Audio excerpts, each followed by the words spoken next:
Hey everyone, RogueGold here, and today I want to talk about what is easily one of the most hyped new additions coming to the Division 2 in Year 5, and that is the Endgame redesign that is slated for Year 5 Season 4, along with the new Brooklyn DLC and the Season's 2.0 revamp. It's been on my mind a lot lately for a couple of reasons, and so I want to cover some of that, and then of course dive into my own thoughts and speculation on how the new Endgame might be structured and what we might see. This is one of many regular breakdown and discussion videos that we do on here on everything upcoming with the Division, so if you enjoy it and you want to stay up to date with the latest, hit that subscribe button. It truly helps me out. Without further ado, however, let's dive into this. And where I want to begin with is what I mentioned a moment ago, the reason why this has been on my mind so much lately. Now, obviously, it is hype that the endgame is receiving major changes. That's reason enough itself. But what's really prompted it is the general optics I've seen a few people view Year 5 as a whole in these past few weeks. I think it's fair to say that while Year 5's kickoff was pretty exciting and it had a lot of buzz, the general lack of communication and just things to talk about has led to many souring their opinion on Year 5 a bit. Given that it was really teased by the devs as the year where this new team would truly come into its own and make their mark on the game, now I don't think that statement is all that untrue, at least yet,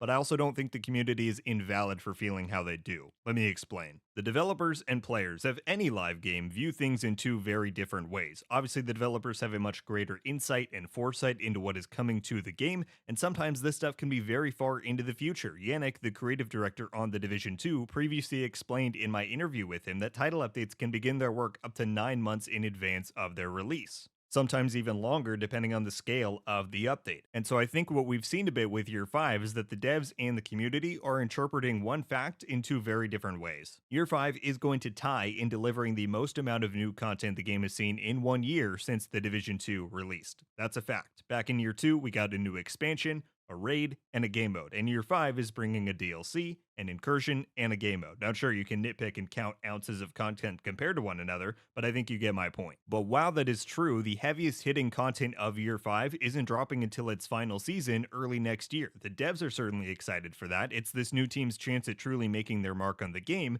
leaving foundational changes to take the game in the direction they think is best, just like the old team got to do with Wony, with shade levels, gear 2.0, everything. And as you're listening to me right now, that is what they are fully engrossed in. Descent was originally meant to release 8 months ago with Season 11. It got delayed for necessary quality and polish. The Incursion we're getting next season, it wasn't even made by this new team. It was made by a new addition to the team over at Ubisoft Shanghai. And as we know from the Division Day roadmap, Season 3 isn't bringing any new big content. It's going to be more story focused and see us returning to New York. All of that in mind, Season 4 and the huge amounts of new content it's bringing is the team's current primary focus. Morton basically flat out said this back during the Year 5 Season 1 reveal stream, where he said it's currently all hands on deck for the DLC and Season 4 as a whole. And that was back in early June. So my point is this, all of this very big, exciting stuff is a part of Year 5, and the devs are certainly excited for it. They're building it right now and are likely very psyched to see the change that it's going to bring to the game. But for us, the players, while Year 5 hasn't been bad in any way, at least I don't think so, it's more or less the same of what we had in Year 4. These big changes and content that the year will bring are still a long ways off, and I think that's beginning to be felt a bit amongst the players. It doesn't mean we're getting nothing in between. You all know how excited I am for this incursion in a few weeks' time, but I hope you see my greater point here. The bottom line is, while it's still a ways out, this new DLC,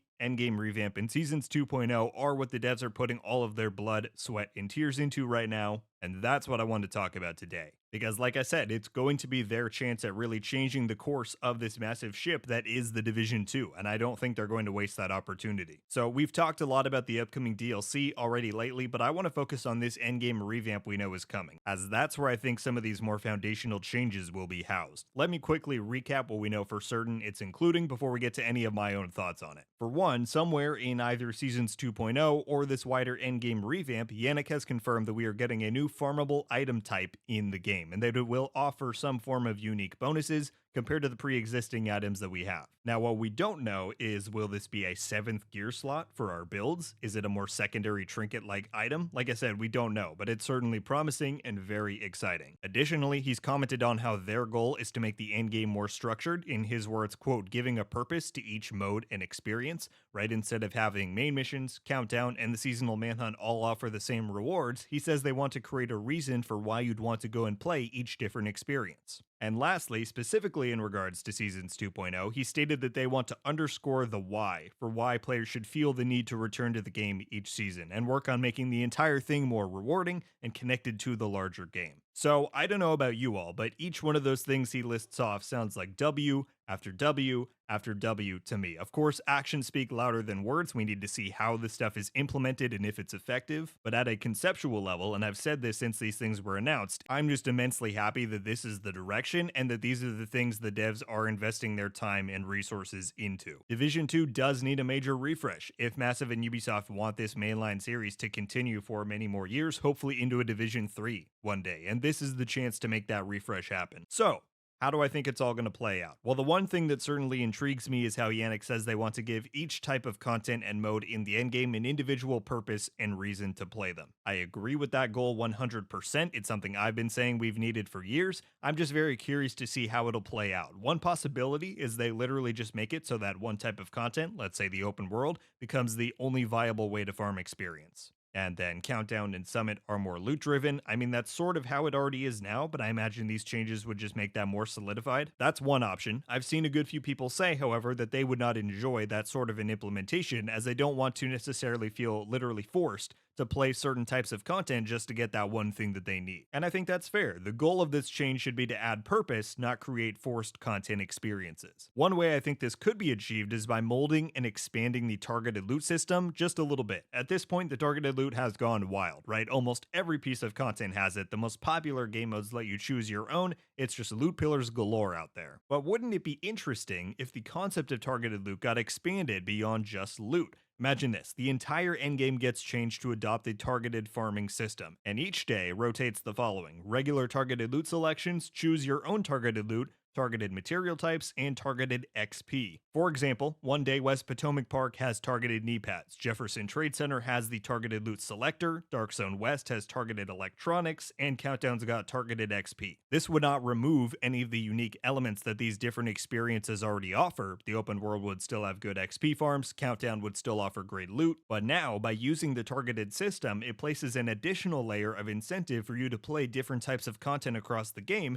depending on that layout for the day, while also letting them rein in the targeted loot system itself a bit, as it's gotten pretty prominent across the entire game. Who knows, that's just one wild idea among many possibilities, so we'll see what they do. As for Seasons 2.0, it's hard to say exactly what this will encompass. Does the manhunt structure change? Does the event calendar expand or evolve? One thing that's certainly good to hear is them taking a look at the rewards of Seasons. I mean, the reward track is great, but taking Year 5 Season 1, for example, the reward for rescuing the prime target is a patch with dolphins on it. I mean, I love dolphins as much as the next guy, but that's a bit anticlimactic for a 5-target rescue operation. Making manhunts or whatever seasonal content more rewarding, or having greater moment-to-moment incentives, beyond just lore comms and questionable prime rewards, would be a very good change in my view. Giving and making players want to log into the game for each new target or seasonal update would be super healthy for the player base, so I hope it's achieved. Then, of course, you've got the new item type. This is no doubt the piece that has been and will continue to be speculated on the hardest.